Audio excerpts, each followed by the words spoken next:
सदगुरु कबीर बीजक साखी प्रकरण साखी 171। हीरा पड़ा बाजार में रहा क्षार लपटाए, केते मूर्ख पची मुए कोई पारख लिया उठाए।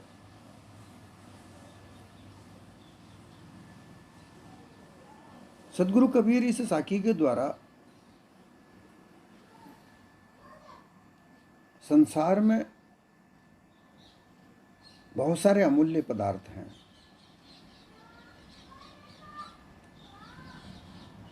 उनकी पहचान नहीं हो पाती। उनकी पहचान वो कर पाते हैं जो पारखी होते हैं। बेपारखी लोग झूठी चमक दमक में भूलकर अपने आप को भूलते हैं। उस झूठी चमक दमक में उलझकर अपना धन, अपना वैभव, अपनी शान शौकत सब समाप्त करते हैं। केवल आनंद में झूमकर आनंद मनाते हैं, खुशियां मनाते हैं, झूठी खुशियां मनाते हैं। जैसा कि हम आजकल देखते हैं, जन्मदिन मनाने के लिए कितना कितना लोग पैसा खर्च करते हैं। लोगों को बस दिखावा करने का, चमक दमक करने का, मौज मस्ती करने का एक छोटा सा बहाना चाहिए, और उस बहाने में विभिन्न प्रकार के शान शौकत दर्शाकर धन वैभव धन खर्च करते हैं, अपना वैभव दिखाते हैं। अर्थात अपने जीवन का स्तर जितना नहीं है, जितनी सामर्थ्यता नहीं है, उससे बढ़ चढ़कर दिखाने का प्रयास करते हैं। इसके पीछे उनका एक मकसद होता है कि लोग उनकी ओर आकर्षित हों, और ये केवल एक मिथ्या है, धोखा है, छल है, कपट है, इसके अलावा और कुछ नहीं। असली चीजें भी संसार में हैं, लेकिन वह भूल रूपी धूल में पड़ी हुई हैं, और इसी के आधार पर सदगुरु ने यह साखी कही है कि हीरा पड़ा बाजार में। इस संसार रूपी बाजार में हीरे पड़े हुए हैं, लेकिन वह बेपारखी लोगों के समझ में नहीं आता, परख में नहीं आता।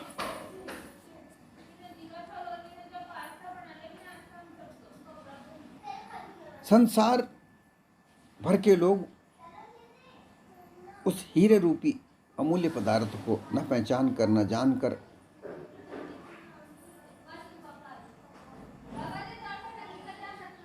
नकली वस्तुएं, मिथ्या वस्तुएं, दिखावटी की वस्तुएं देख करके आनंदित होते हैं।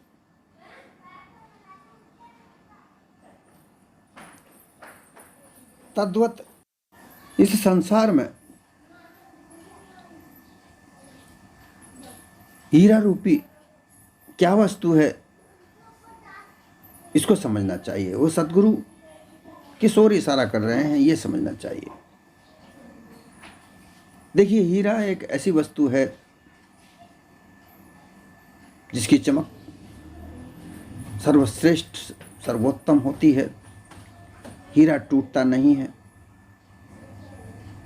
उसको मशीन के द्वारा विभिन्न प्रकार से काटा जाता है, परंतु वह अगर उसको घन की चोट देकर उसको तोड़ा जाए तो वो नहीं टूटता।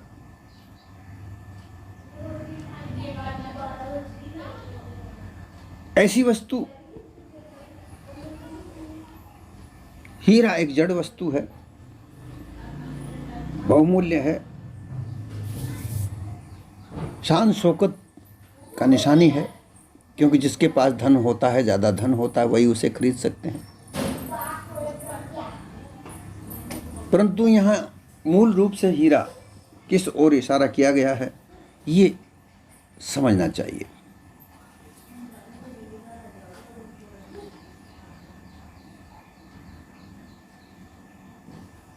इसके लिए सतगुरु कबीर कहते हैं कि यह हीरा वह हीरा है जो कभी टूटता फूटता नहीं है, इसकी चमक समाप्त नहीं होती, वो समय स्थान परिस्थितियों के अनुसार बदलता नहीं। तो ये एक चेतन स्वरूप जीव है, सत्य स्वरूप है। उसका यथार्थ बोध रूप पारक सिद्धांत बाजार के बीच में पड़ा हुआ है। जीव को सत्य यथार्थ रूप में समझने के लिए जो सिद्धांत है वो पारक सिद्धांत है। उस पारक सिद्धांत के आधार पर ही इस जीव को यथार्थ रूप में समझा जा सकता है, जाना जा सकता है।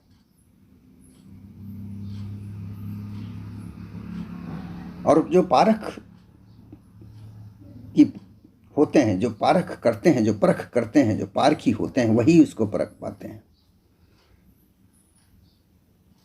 ज्ञानी, योगी, भक्त, कर्मकांड, इनके द्वारा इस हीरे को नहीं परखा जा सकता।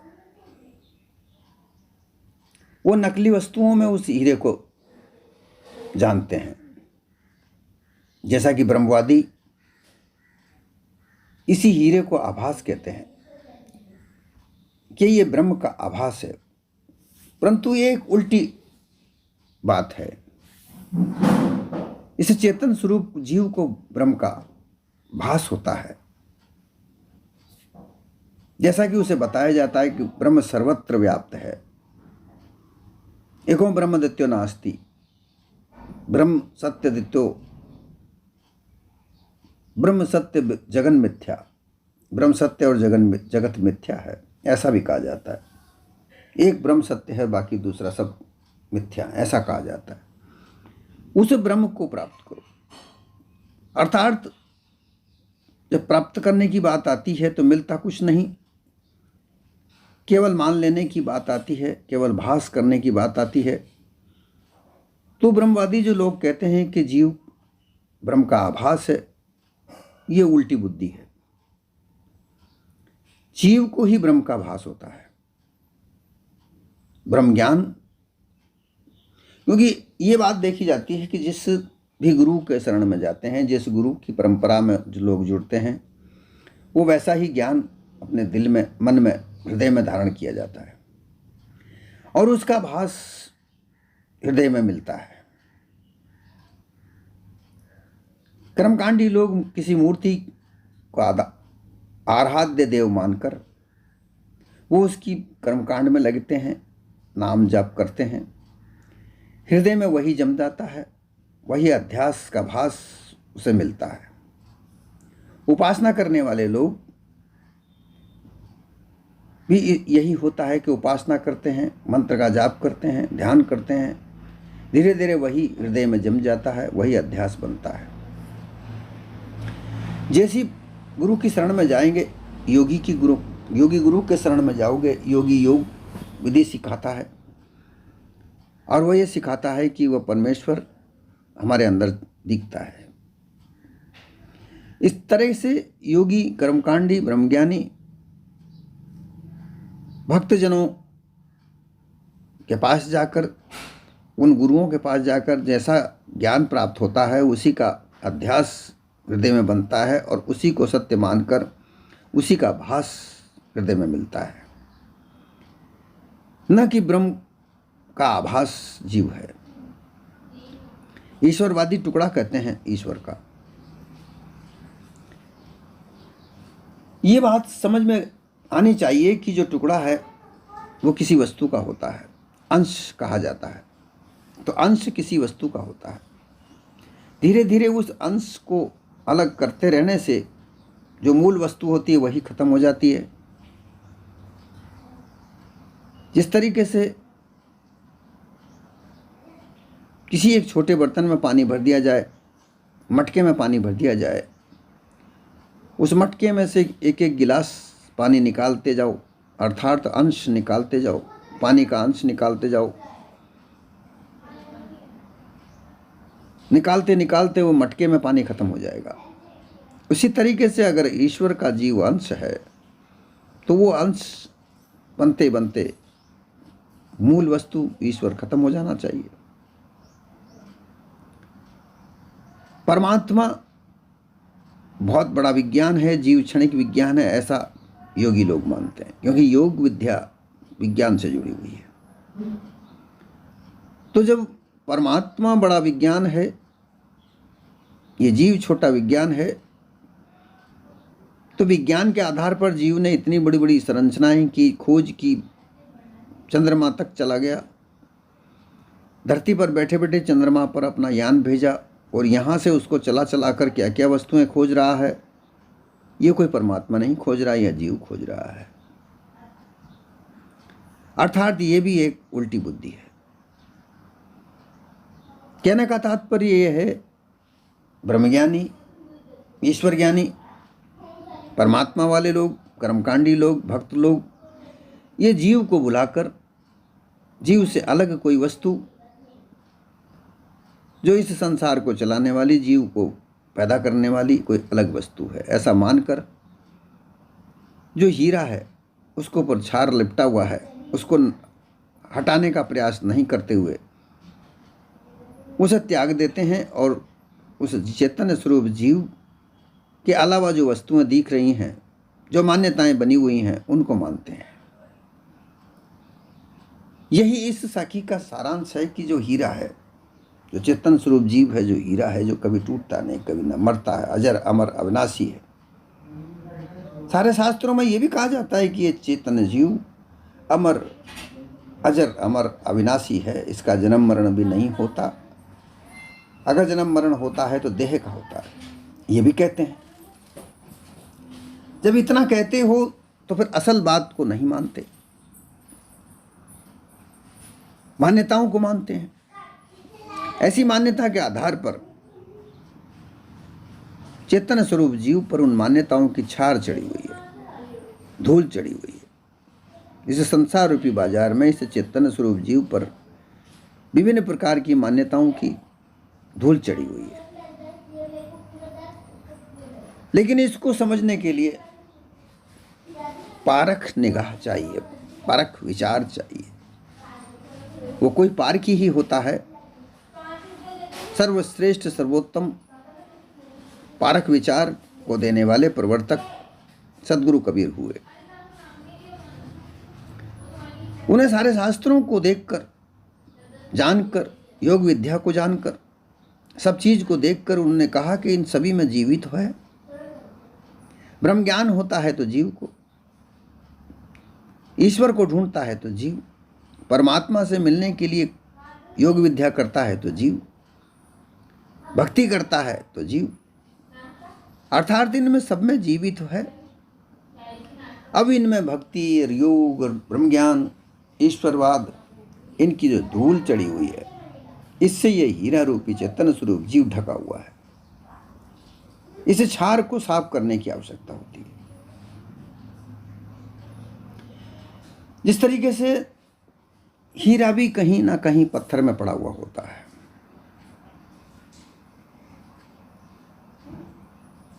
परंतु उस पत्थर को जानकर समझकर पारखी लोग उस पत्थर को मशीनों से रगड़ते हैं, घिसते हैं, तराशते हैं, तब वह हीरा चमकदार बनता है। इसी तरीके से चेतन स्वरूप जीव जो हीरा है, उस हीरे को पारखी संत ही उसके ऊपर मान्यताओं की धूल को झाड़ कर, साफ करके निज रूप को परखाते हैं, निज रूप को दिखाते हैं, तब वह हीरा चमकदार बनता है। उसकी चमक कभी खत्म नहीं होती। ऐसा स्वरूप पाकर के जीव चमकदार हो जाता है। उसके समझ में आता है कि मेरा जन्म मरण नहीं होता। जब तक ये छार, ये धूल मिट्टी इस चेतन स्वरूप जीव पर पड़ी होती है, तब तक वो अपने निज स्वरूप को नहीं प्राप्त करता।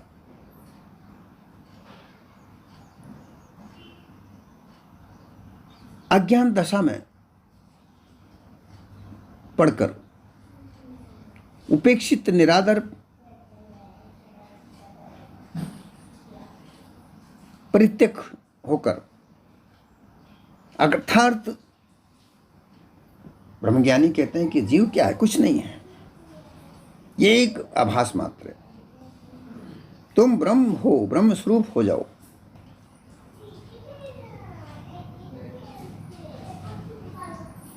ब्रह्मज्ञानी से कहा जाता है कि ब्रह्म स्वरूप कैसे हो, तो फिर उसके साथ में लंबी चौड़ा ज्ञान, ब्रह्म ज्ञान का, ब्रह्मसूत्र का तरह तरह से दिया जाता है। ब्रह्मसूत्र के तरह तरह के सिद्धांतों को उसे कहा जाता है। ये जगत भी ब्रह्म है, सर्वत्र ब्रह्म है। इस जगत से ही ब्रह्म की उत्पत्ति हुई है, अर्थात ये मानव देह इस संसार में ही जन्म थी। कहा जाता है कि तू ही ब्रह्म है, जीव नहीं तू ब्रह्म है, अविनाशी निर्वाण, ये भी कहा जाता है। ऐसा कहकर उसको ब्रह्म ज्ञान में उलझाया जाता है। फिर विभिन्न प्रकार की ब्रह्म की वाणियां, उनमें उलझाया जाता है।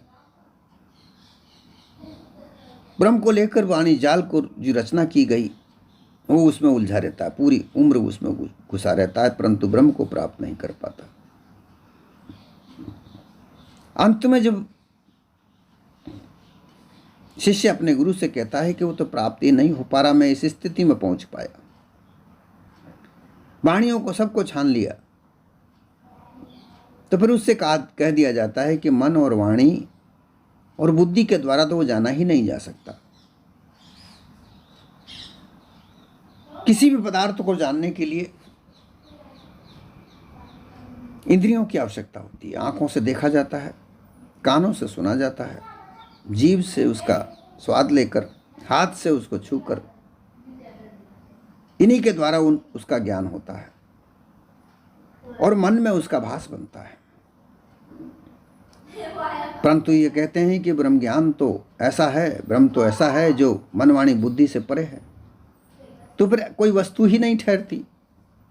जो मन वाणी बुद्धि से परे हो ऐसी कोई वस्तु नहीं, अगर है तो वो कोई वस्तु ही नहीं है।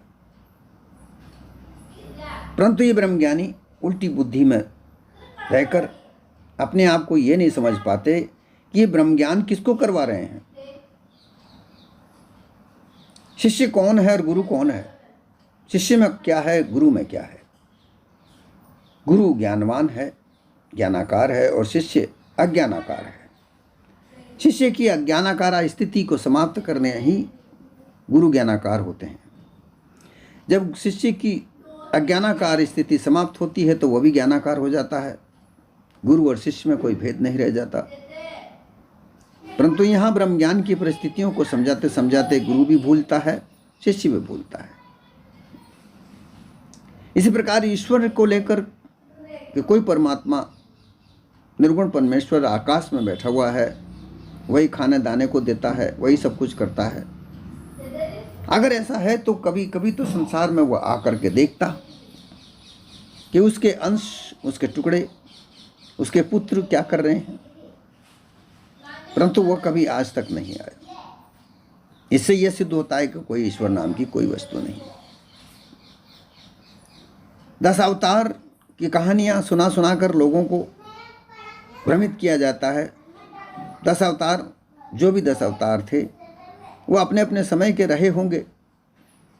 उनका इस संसार में अभी क्या मतलब रहा, परंतु उस कहानियों को सुना सुनाकर लोग कथावाचक बनकर अपनी दुकानदारियां चला रहे हैं। इसी तरीके से ब्रह्मज्ञानी लोग अपने अपने मठ बनाकर अपने बड़े बड़े व्यवसाय चला रहे हैं, परंतु वह पारखी नहीं बन पाते। इस चेतन स्वरूप जीव से जो धूल जमी हुई है विभिन्न प्रकार की काल्पनिक अनुमान मान्यताओं की, इसे वो साफ नहीं कर पाते। क्यों नहीं कर पाते? कि उनके पास अपने अपने मत का, अपने अपने ज्ञान का पक्षपात है। वो अपने अपने ज्ञान को लेकर खुद तो अज्ञान दशा में है। वो किसी का भी उपेक्षा कर सकते हैं, किसी का भी निरादर कर सकते हैं, अविचार से विचार करते हैं, विषय आसक्ति है। विषय आसक्ति यहाँ कैसे है? बड़े बड़े मठाधीश विषय आसक्त कैसे हैं? क्यों? उनको वही शब्द सुनने की आसक्ति है जो उनके गुरु परंपरा में चली आ रही है। वो किसी और दूसरे ज्ञान को सुनना ही पसंद नहीं करते। शब्द भी एक विषय है, जो वार्ता होती है शब्द विषय है। वो उसी वार्ता को सुनते हैं, अगर इसके विपरीत कोई बात आती है तो वो उसका विरोध करते हैं। यहाँ तक कि आजकल तो मारकाट मचाई जा रही है। किसी एक वस्तु के अलावा किसी एक शब्द के द्वारा दूसरा शब्द अगर कहा जाए तो हड़कंप मचता है, मारकाट मचती है। यही आजकल हो रहा है। ये पक्षपात है, ये विषय आसक्ति है, ये घोर मानंदियों का पक्षपात है। और इसमें फिर लोभ लालच भी है, क्योंकि इन पक्षपाती लोगों ने अपने अपने मठ पंथ चला चला कर अपनी दुकानें जो चला रहे हैं, उन दुकानों में, व्यवसायों में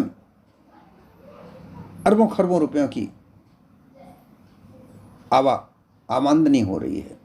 उस आमदनी के ऊपर किसी का कोई अंकुश नहीं है। वो रुपया कहाँ जाता है, कोई इसका अता पता भी नहीं है।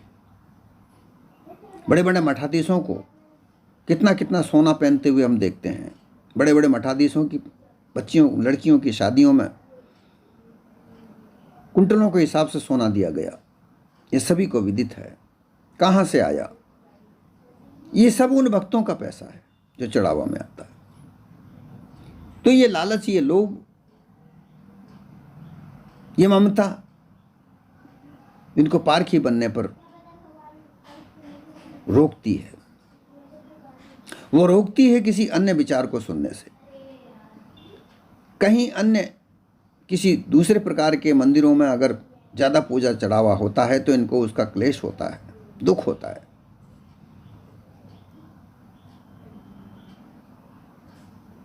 इस प्रकार से जो हीरा है उसके ऊपर ये छार लिपटाई हुई है, उसे कोई साफ करने वाला नहीं है। अगर है तो पारक सिद्धांत के बोधदाता जोहरी,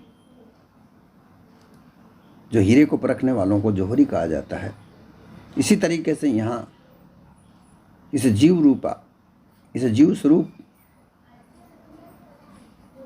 हीरे को परखने के लिए पारक सिद्धांत के बोधदाता पार की संत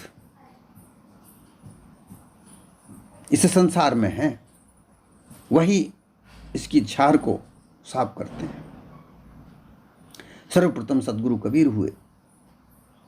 उन्होंने इस छार को, जीव पर विभिन्न प्रकार की मान्यताओं को हटाकर उसका चेतन स्वरूप, निज बोध, निज स्वरूप को दर्शाकर सामने लाकर चमकदार हीरा बनाया। और उसी परंपरा को आगे बढ़ाते हुए लोग बहुत बड़े बड़े पारखदाता, बोधदाता हुए, अनगिनत हुए। उसके बाद में वही परंपरावादी साधु, पार की संत आज भी इस संसार में हैं, और वो इस संसार में रमण करते हुए इस हीरे रूपी चेतन स्वरूप जीव की छार को हटाते हैं। जो उनके शरण में जाता है वो उसके ऊपर से मायावी स्वरूप को हटाकर निज चेतन स्वरूप, उसके निज पद को दर्शाते हैं, वो वहां पर स्थापित करते हैं।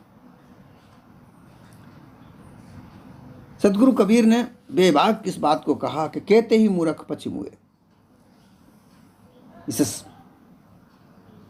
चेतन स्वरूप जीव को मोक्ष पथ पर बिठाने के लिए कितने ही मूर्ख पछ मरे।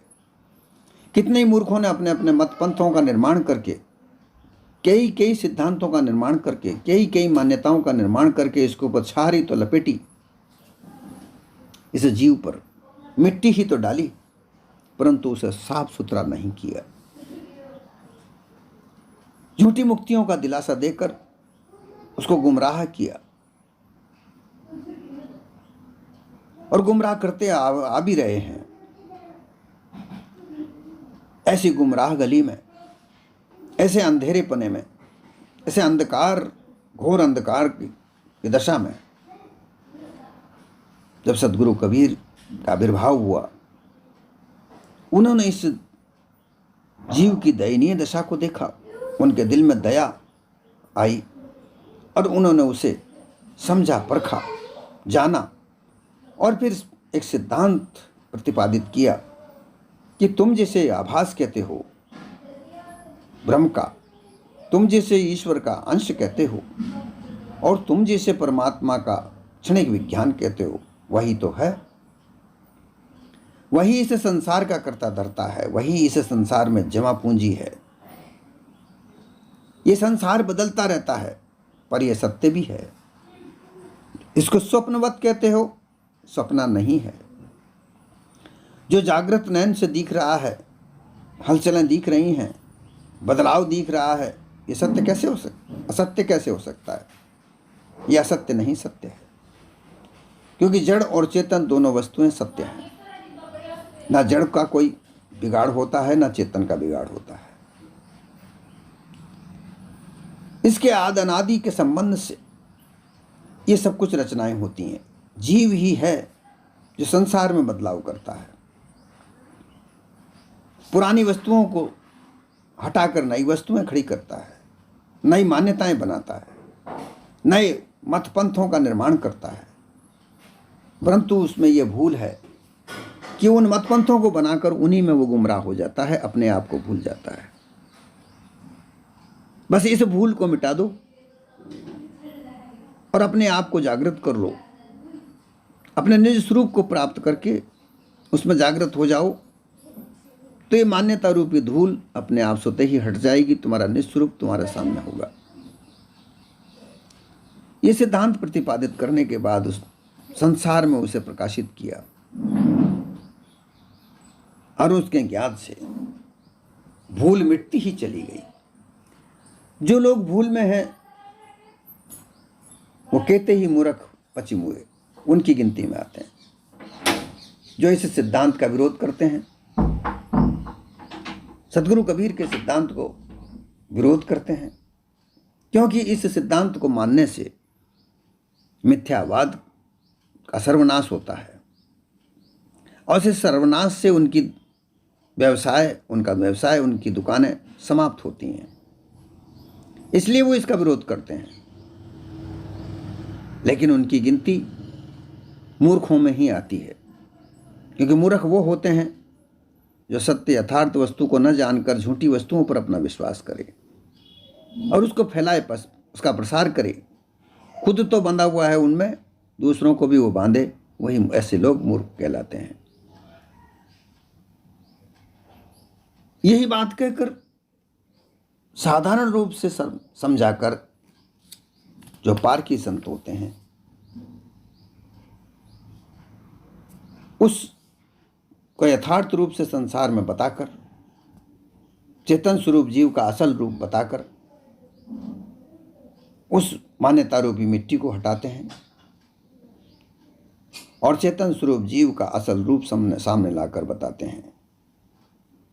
जब चेतन स्वरूप जीव का असल रूप सामने आ जाता है कि यही है, ये जमा पूंजी संसार की यही है, इसके अलावा कोई और वस्तु नहीं, तो फिर मोक्ष अपने आप प्राप्त हो जाती है। क्योंकि जब असल स्वरूप सामने आता है, दूसरा स्वरूप मिथ्या मिलता है, दिखता है, तो उस मिथ्या को त्यागने में किसी प्रकार की कोई अड़चन नहीं आती। यही इस साखी का विवेचन स्वरूप है। यही सत्य।